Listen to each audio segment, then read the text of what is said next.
Alright guys, welcome back to the channel. Today we're going to get back onto the Green Power Ranger project. So, as you know, in the last video we got her all together, we got her running, and got her driving. So, I'm still trying to get it in preparation to start driving it every day. I had a light bulb on the dash, so I went and looked at the gauge cluster, and it ended up being an ABS light that was actually black taped over, so they got tired of seeing it.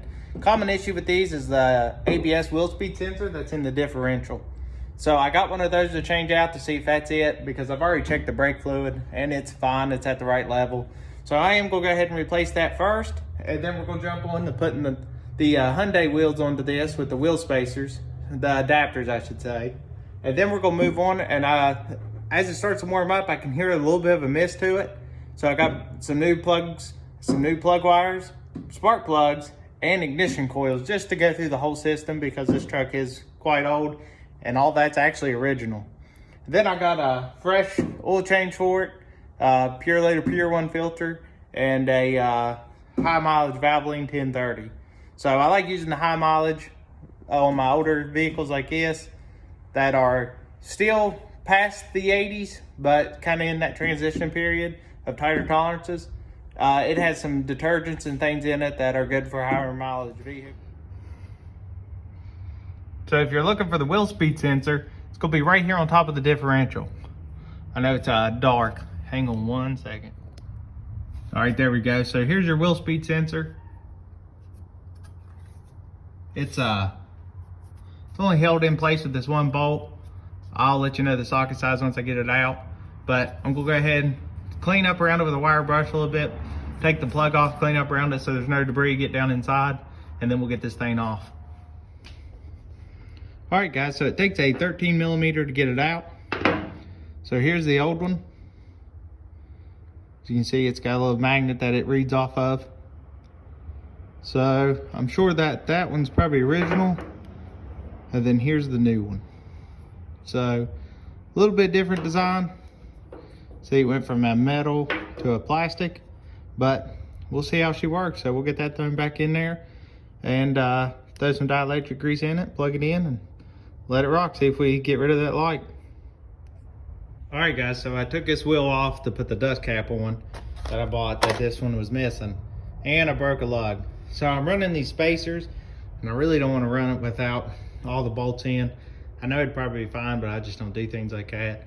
And I don't want to do a brake job on it right now because it really doesn't need it at this point. So I'm just gonna pull this rotor and change this stud out. So first thing, gotta remove these pins. They just knock out. You can basically knock these ears in a little bit and then just hammer it through. Then if you're gonna reuse your pins, which I will, I'll spread these back out. So when I knock it back in, they'll have a little bit more flair to them. So there's that point. Now with those out, the caliper, just, you can walk it out. Well, I have to use both hands, but you should be able to just walk the caliper out, which I'm going to do right now. All right, guys, I know I said that I wasn't going to be taking this apart because the brakes were good. I lied. When I took it apart, the backing plates fell out. You can't even hardly, the pad is super low. Then the bearings were loose. The seal just fell out of the rotor. There's grooves on the rotor. So obviously there's a lot more issues than what I thought. So no reason to keep going and just blindly look over that. So here's a stack of stuff from Advance. Got inner and outer wheel bearings, seals. Those pins I was telling you about I was gonna reuse. If I'm gonna do new, I'm going all new. Got a whole new set of lugs, brake pads, rotors, the spark plugs, wires. Got my grease to put them in. Got everything to do this job right. So also see that I'm still leaking some transmission fluid. So I think it's still coming out of that shaft. I'm gonna have to check and see. But let's go ahead and get that side done because it's still in jack stands. But let's knock it out and then we'll move over to this other side. All right guys, I want to go ahead and show you. I packed this wheel bearing. So what I do is I've got my gloves on. I'll take a handful out, get it right there in the palm of my hand, and actually like palm it into the bearing. Let me grab this other one here real quick, and I'll try to show you the motion that I use. So see, I usually go to the top of the bearing where it's the widest, and then it's hard to do holding the camera, but then I'll just kind of like rake it while pushing it in with my palm like so until it comes out the top where I can see it coming in between the bearings. So I've always used that method. It was taught to me a long time ago, and it always works really well. Now I did get the bearing and race combo because I wasn't sure if these new rotors would come with the races already pressed in, and they did. So if you buy this rotor assembly from Advance with the Wherever company, it'll come with the races already pressed in. So of course, before I put this on, I'll have to degrease the rotor surface because it comes with a grease to help it keep from rusting, and that will glaze over your pads if you leave it on there. So the next step is I'm gonna go ahead, roll this over, put the other grease, or grease this other bearing, and put it in preparation for putting it on. And then I'll probably go ahead and do the other side while I've got my gloves on, so I can get all that packed without having to change gloves anymore to handle the phone. So I'll get both of those set up, and then the next thing we'll do is we'll go in here, and you can see I've already pre-greased the hub. I'm going to clean these sliders up, and then I have to break this bleeder loose and push the piston back in. So I'll show you that here in a second. And I do this, I loosen this up so the old fluid can run back out of this hole and not push back up through the line any dirt or anything of that nature. So that's the next couple processes. So let me get that finished and I'll show you the end result. All right, I wanted to show you before I got started. There's your race. It's on both sides. So you can see it in there and you can see it in there. So that's good. So you can buy the cheaper bearings other than the set when you go to get them. And then I also want to mention that I actually have a seal tapper, a bearing and seal tapper. Picked it up from Harbor Freight. Works great. Let you pound the seals down evenly so you don't get them distorted and potential to leak. So just wanted to throw that in there. Let's keep going. All right guys, so I broke the bleeder loose, put my catch canister on it off of my vacuum pump for brakes. Now I have the tool that compresses the caliper, but it's out in the other garage. I haven't feel like going to get it. So the thing that I used to do before I had it is I just take the old brake pad, put it up against the piston with the bleeder loose. I would then just take a C-clamp and crank it in.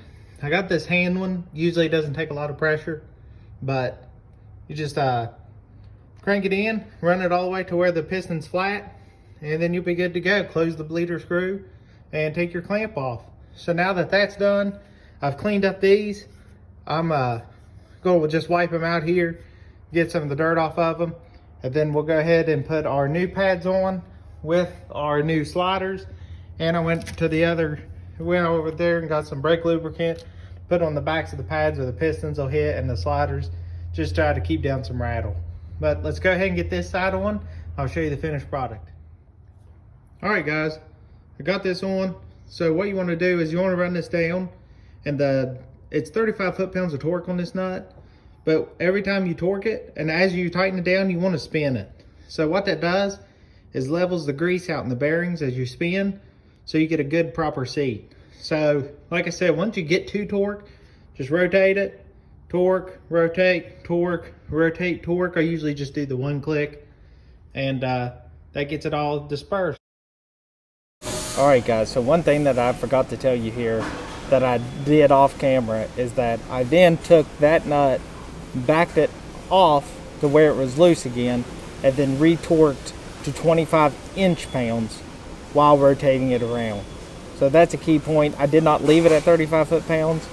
I took it back loose and then retightened to 25 inch-pounds and done the same motion, kept turning it opposite direction, basically in a 360 rotation until I had the preload on that bearing at 25 inch-pounds all the way around. So just wanted to clarify that before we moved on. Grease up the pins and put the caliper on and show you what it looks like then. Another thing that I'd like to mention is once I grease these up, I'll pinch them in and put them down inside. So you see how the triangle goes, and the flat side triangles up and triangles down. So what I like to do is get them both started and then try to drive them in evenly, just so the calipers drove on as even as possible. So just wanted to give you that tip. All right, there is one side complete. Caliper on, pin slid in, hammer down. This is tightened up, so side's good. I'm gonna throw the tire back on and swap to the other side. It shouldn't take near as long because everything's greased up. I'll just have to clean it up and knock some pins out and keep moving. All right guys, so we finished up the front brakes. Now we're gonna move on to the ignition system. So the spark plugs, the coil packs, and the wire set. I got the wire set and the coil packs off of Amazon, and then I got these from Advance Auto. So I'm gonna go ahead and strip everything off there and do 4 at a time. So let's get started. So I just took out the first back plug, and it actually has an Autolite XP, which is an iridium plug, which is a really high dollar plug. But the gap on that thing's huge. 0.044 is what it's supposed to be. I just measured that one's like 0.055. I'm gonna go ahead and stick my double platinums in there, but at some point someone had put some money into 8 of these bad boys. But let's keep going. All right guys, so what I ended up doing on this side is I had to pull the intake, which it's really not that bad. It's just a couple vacuum hoses and these 5 bolts. So 1, 2, 3, 4, 5. And then you've got the vacuum hose that goes here into the bottom, and then you've got these vacuum hoses here and the throttle cable. So sorry it's loud, I got my torpedo heater going. But here's your intake. So like I said, you got the hose here, you got this breather, and then this is where the rest of your vacuum hoses go. So nothing too radical, but I'm ready to start putting it back together. I actually cleaned the intake out the best I could. So what I'm going to do now is go ahead and start running the I'm going to run all the spark plug wires and get them back and hooked up to here. I will put some dielectric grease right here because this is where the coil rounds out to the engine. So that was really crudted up and rusted. I had to clean it up. So I'll put some contact grease there and start routing these wires in. So let's go ahead and get to that. All right guys, so the new coils, the plug wires and plugs are all in, and the wires are routed. This awesome NGK blue and the yellow coils. West Virginia, baby. Anyways, so I was just doing some cleanup. As you can see, got a big power steering leak, but I've got the hoses and everything coming for it. And I did notice while I was down there, if I can get it to focus, look at all those cracks in the belt. That's awesome. So I'm gonna get a new belt for it. Go ahead and order that. So when I take this whole front end off, I'll just replace everything on the front. And I also found that the bottom of the timing cover is also cracked. So I'm going to be replacing the hoses and everything. So I'm going to try to get a timing cover just to keep the dust out of that. But right now, I am going to go ahead and plug up everything that I unplugged. Get all that finished in preparation of putting the intake back on. So I just got to clean that surface up a little bit, make sure everything's good, and I will place the intake back on. But I've got to try to find some hoses around the shop here to replace some of those worn, dried, cracked ones there. They're all nasty and stuff. So I'm going to try to do that. If not, I may have to go to the store in the morning, buy some hose, and catch you guys tomorrow. All right, guys. So last night I went to take it out for a spin, put it in reverse, popped, a lot of smoke. Came and looked under the truck, fluid everywhere. What had happened is you see this piece that goes down through here.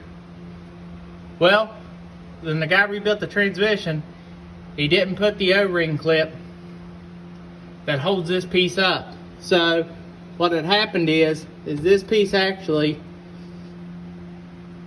Let me pop it back down. Had done that. It gushed fluid out that hole, unplugged it from the transmission, the torque converter lockup solenoid, and I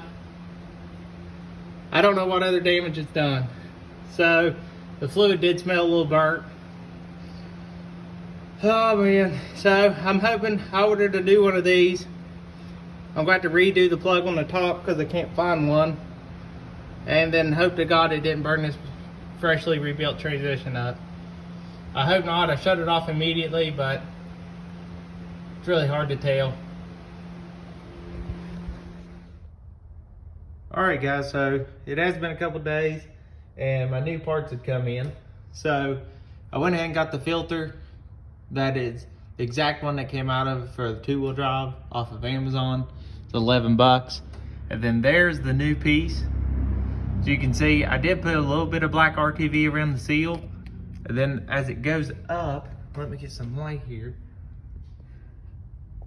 There it is. Now, on the back side of this one, that's different from the original one, there's actually 2 things that is different. So, on the underside there, you can see a little bit of a piece that juts back into the transmission. That's actually a little arm that goes back into a crevice that keeps this thing from coming down any further. So not only does that hold it in there, but here's the original. That one up there also has a standoff that's back here that when you push it up through, it clicks out and holds onto the casing. Now I did have to trim mine a little bit because no matter how hard I pushed up in there, it just wouldn't click. So I trimmed a little bit off and pushed it up and it clicked right in. So that is the old one. You can see where it's been chewed away. And then on the wiring harness, I was unable to find a new one. Let me go ahead and show you that case connector there. You can see that clip that's on the end. That's what actually clips on and holds it up in the transmission. So that's where I got it from Global Transmission. Then here's the factory harness. So I used epoxy and epoxied the connector back on it. As you can see, it dried crooked, but I'm not too worried about that. I'm gonna put it in there. Probably put a little bit of just silicone in there with it just to hold it in, and because the clip is missing. So I'll put that silicone, hold that in. It'll not only seal it, but it'll also give it some support. But I did silicone or epoxy that, and that's really strong. I get my epoxy, Permatex epoxy from Advance. I've never had any issues with it. So right now, I am gonna go ahead and hook these connections back up under here. So just for reference, the blue one goes on top on your second solenoid. Your double one, you've got the blue line goes on the bottom here and then connects to the bottom of there. Sorry if I didn't realize the camera, but blue one up top on the second one, this blue one on the bottom of the second one, this red connection bottom of this one, and this single connection on the top right here. So I'm gonna make those connections, and then I'm gonna get the new gasket on and get the pan back on, but then I'm gonna let it dry overnight before I add any fluids in. So let's keep going. All right guys, so there's the final result. Just I wanted to show you how it was wired in case I confused you. Your bottom one that has the 2 wires coming out is on the bottom of the torque converter lockup solenoid here. It goes around and on top on the, I believe that's maybe the 2-3 solenoid. And then this standalone blue wire goes into the bottom, into the connector, and then the single standalone red wire goes in the top of the lockup solenoid. So that is it in the final wiring configure. I went ahead and put the filter on, and now I'm gonna go ahead and put the pan on so I can keep from getting my floor any messier than what it already is. So I'll put that on, let it dry overnight, and then we'll hit the fluids to it. Alright guys, so this video is over. The ending I shot for it, I basically couldn't use because of the events coming up. But follow me on Instagram, MustangJackson67. And then please like, subscribe, and follow. And come back for the next video because it definitely gets interesting.